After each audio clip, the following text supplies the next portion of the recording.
दोस्तों, उत्तर प्रदेश की बीजेपी सरकार, योगी आदित्यनाथ की सरकार तानाशाह हो चली है। उत्तर प्रदेश की पुलिस तानाशाह हो गई है। उत्तर प्रदेश की पुलिस निर्दयी हो गई है और उत्तर प्रदेश की पुलिस ने किस तरह से रात के अंधेरे में परिवारजनों के बगैर उस बेटी की, हाथरस की बेटी का अंतिम संस्कार कर दिया।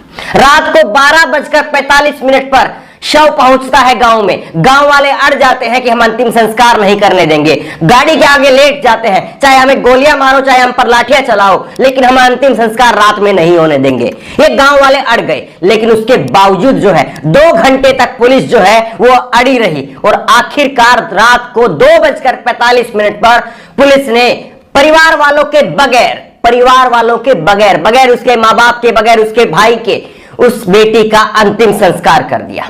बताइए कि क्या उस बेटी का इतना भी हक नहीं कि उसको इज्जत से जिंदगी नहीं मिल सकी, उसको इलाज नहीं मिल सका, तो कम से कम उसको इज्जत से मौत तो मिल जाती, कम से कम उसको इज्जत से उसका अंतिम संस्कार तो हो जाता। कि उस बेटी को इतना भी हक नहीं था।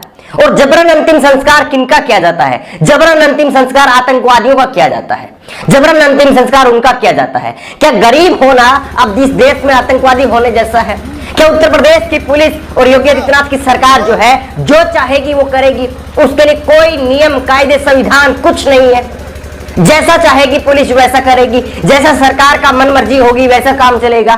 क्या उत्तर प्रदेश में अब यही चल रहा है? ये गुंडा राज भी नहीं है, ये गुंडा राज की भी प्रकाष्ठा को पार कर चुका है। गुंडे भी आखिरकार मरने के बाद में उसके शव को उसके घर वालों के लिए छोड़ देते हैं, लेकिन उत्तर प्रदेश की सरकार ने, उत्तर प्रदेश की पुलिस ने रात को 2:45 पर रात के अंधेरे में किस तरह से इस बेटी का अंतिम संस्कार कर दिया, खुद ही अंतिम संस्कार कर दिया। और उसके बाद में जब मीडिया वहां पर पहुंचती है तो मीडिया को भी कवर नहीं करने दिया जाता है। सुनिए किस तरह से इंडिया टुडे की एक रिपोर्टर है तनुश्री पांडे, उन्होंने एक पुलिस वाले से पूछा कि सामने जो जल रहा है वो क्या जल रहा है।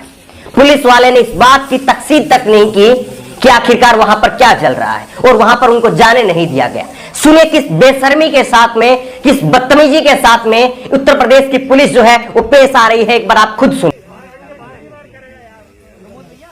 चले जाओगे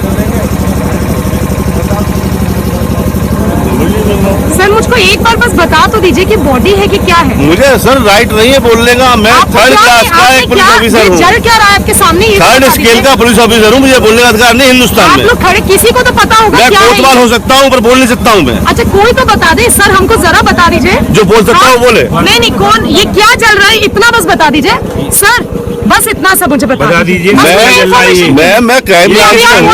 कुछ और चल रहा है, मुझे आई डोंट नो। नहीं, अभी मैं बाहर से हूँ। नहीं, अभी आपने मुझे बोला कि नहीं बॉडी नहीं है। क्या है सर, बॉडी है कि नहीं है? मेरी ड्यूटी यहाँ पर है आप लोगों को इस बताने के लिए कि आप लोग आगे ना बढ़े। बस मैं यहाँ आगे नहीं बढ़ रही हूँ, आप मुझे बता दीजिए क्या जल रहा है। आप इस बारे में डीएम साहब से पूछना है। डीएम साहब से आपकी बात हुई है?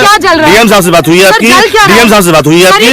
डीएम साहब से बात हुई है आपकी? डीएम साहब से बात हुई है आपकी? सर ये क्या जल रहा है? डीएम साहब से बात हुई है आपकी?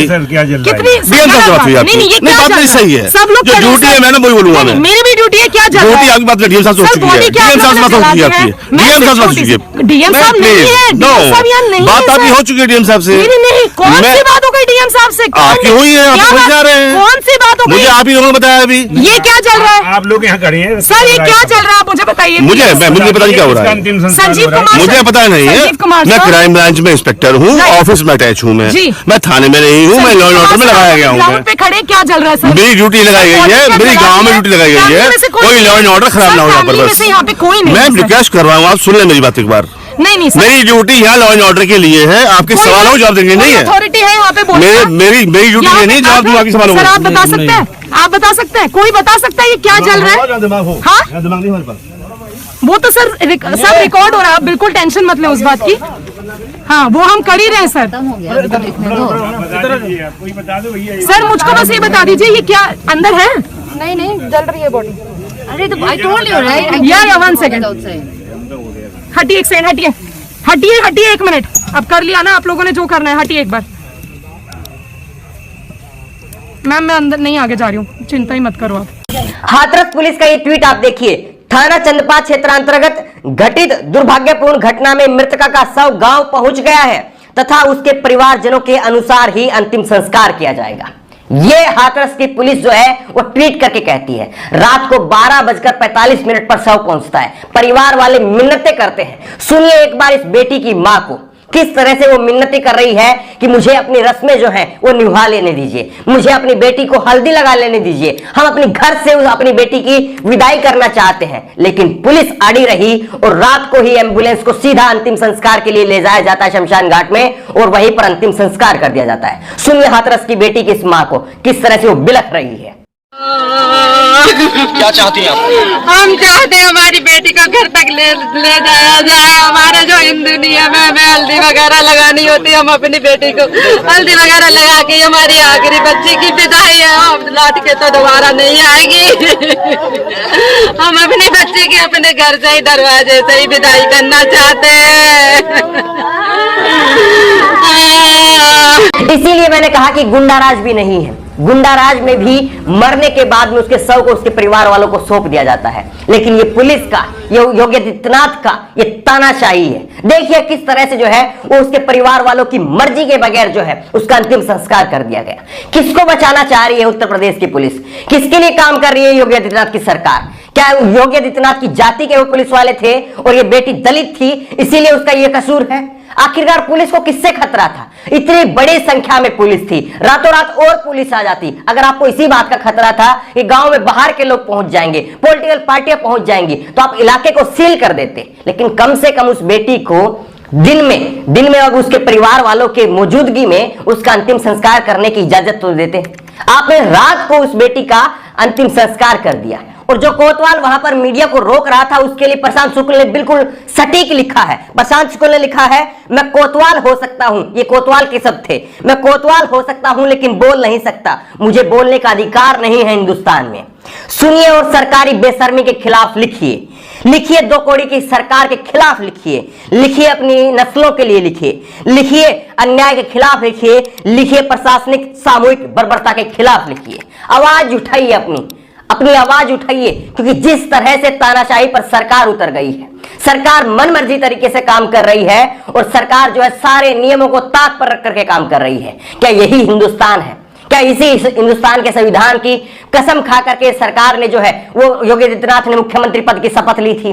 क्या इसीलिए जो है उत्तर प्रदेश की जनता ने उनको चुना था कि उसके साथ में इस तरह का व्यवहार किया जाएगा? आप एक अपराधी को लेकर के आते हैं, विकास दुबे को, और उसका एनकाउंटर कर देते हैं क्योंकि आपकी सरकार खतरे में थी, आपको सरकार बचानी थी, इसलिए नियम कानूनों की धज्जी उड़ाते हुए उसका एनकाउंटर कर दिया। आप एक बच्ची की लाश को लेकर के आते हैं, बच्ची का पिता और भाई जो है वो अस्पताल में धरने पर बैठता है कि हमें हमारी बेटी की लाश दे दीजिए, लेकिन उनको उनकी लाश नहीं दी जाती है। जबरन वहां से चोरी से सफदरजंग अस्पताल से वहां से लाश को निकाला जाता है और लाश को फिर गांव पहुंचाया जाता है। गांव वाले कहते हैं कि हम जो है अंतिम संस्कार नहीं करने देंगे, परिवार वाले कहते हैं कि अंतिम संस्कार नहीं करने देंगे, लेकिन आपको खतरा था कि सुबह होते होते बवाल हो जाएगा, लोग यहां पर पहुंच जाएंगे और आपकी तानाशाही सरकार के खिलाफ जो है वो आवाज उठाएंगे। इसलिए अपनी सरकार को बचाने के लिए आपने बेटी की रात को अंतिम संस्कार कर दिया। उस बेटी को जिसको आपको सुरक्षा नहीं दे पाए, उस बेटी को जिसको आपने 8 से 10 दिन तक FIR दर्ज नहीं की, उस बेटी को जिसको आप एयरलिफ्ट करवा करके दिल्ली नहीं ले जा पाए इलाज के लिए, उस बेटी को मरने के बाद में आप इज्जत से उसकी अंतिम संस्कार नहीं करवा पाए। यह है उत्तर प्रदेश सरकार की हकीकत, यह है उत्तर प्रदेश की पुलिस की हकीकत। किस तरह से खुलेआम जो है गुंडाराज चल रहा है। ब्रजेश मिश्रा ने बिल्कुल सटीक लिखा है, इज्जत से जीने नहीं दिया, जिंदा थी तो हैवानों ने नोच डाला, तड़प रही थी तब ठीक से इलाज नहीं मिला, अब मर गई इज्जत से लाश तो घर वालों को सौंप दो। क्या हाथरस की गुड़िया को सम्मान के साथ अंतिम संस्कार का हक नहीं मिलेगा? लाश तो लौटा दो। ये बात उस वक्त की है जब अस्पताल में परिवार जो है वो धरना दे रहा था और उसके बाद में रात को 2:45 पर अंधेरे में अंतिम संस्कार कर दिया गया। तब ब्रजेश मिश्रा ने लिखा, यह अन्याय, अत्याचार और अमानवीय की पराकाष्ठा है। हाथरस की गुड़िया को पुलिस ने जबरन अंतिम संस्कार कर दिया, पुलिस निर्दयी बन गई, खुद ही अंतिम संस्कार कर दिया, गुड़िया को इज्जत से विदा भी नहीं होने दिया। माँ बाप की चीखें और उनका बिलखना कलेजा चीर देता है। किसको बचाने के लिए इतनी निर्लज्जता? सवाल यही है उत्तर प्रदेश की सरकार से, योगी आदित्यनाथ से, उत्तर प्रदेश की पुलिस से, क्या आखिरकार किसको आप बचाना चाह रहे हैं? किसको आप बचाना चाह रहे हैं? क्या इतना हक भी उस बेटी का नहीं था? क्या इतना हक भी उस परिवार वालों का नहीं था कि उसको वो सम्मान से अपनी बेटी का अंतिम संस्कार तो कर सके? क्या इतनी तानाशाही हो गई है हमारी सरकार और इतनी तानाशाही हो गई है हमारी पुलिस कि वो किसी का भी अंतिम संस्कार जबरन कर देंगे, उसके परिवार वालों के खिलाफ कर देंगे, उनकी धर्म की मान्यताओं के खिलाफ कर देंगे? वैसे तो आप दलितों को हिंदू मानते ही नहीं है, एक हकीकत तो ये भी है, आप दलितों को हिंदू नहीं मानते हैं, ये तो आपके नेता, बड़े बड़े नेता बार बार कह चुके हैं। और दलित थी साहब, इसीलिए तो उसका जबरन रात को अंतिम संस्कार कर दिया। अगर कोई और बड़ी जाति की होती, अगर कोई रसूखदार परिवार से होती, अगर कोई अमीर बाप की बेटी होती, तो अब तक तो उसके लिए जो है बड़े बड़े मंत्री जो है वो आंसू बहा रहे होते, उसके अंतिम संस्कार में शामिल होते, नंगे पैर चलते। लेकिन एक दलित की बेटी थी, इसीलिए जबरन उसके घर वालों को बंधक बना करके, गांव वालों को बंधक बना करके अंतिम संस्कार कर दिया गया। आवाज उठाइए सरकार के खिलाफ और पुलिस की इस बेशर्मी, बेहयाई के खिलाफ, क्योंकि अगर आज आप आवाज नहीं उठाएंगे तो कल को यह आंच आपके घर तक भी आएगी और पुलिस इसी तरह से और सरकार इसी तरह से तानाशाही बरतती रहेगी। इस खबर को ज्यादा से ज्यादा लोगों तक शेयर करिए ताकि लोग जान सके और समझ सके कि आखिरकार उनके साथ, समाज के साथ, देश के साथ, राज्य के साथ, प्रदेश के साथ क्या किया जा रहा है। कसम है बाइबल, गुरु ग्रंथ और गीता और कुरान की, धर्म लड़ाई ना है, बात है नारी के सम्मान की। धर्म लड़ाई ना है, बात है नारी के सम्मान की।